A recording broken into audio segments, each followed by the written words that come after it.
Hi, my name is Catherine Travis, and I will teach you how to add and subtract numbers.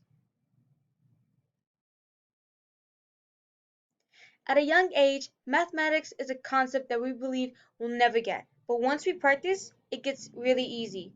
But first, let's just start with adding and subtracting. Once you understand the concept of it, you ace tests that have hard mathematical questions. Adding means adding two or more numbers together. Subtracting means to take away. So when you come across an adding and subtracting problem, you remember the meanings of these two terms. But if you still don't understand, don't worry, there's a friend out there who will help you. These are examples that show you how you add and subtract.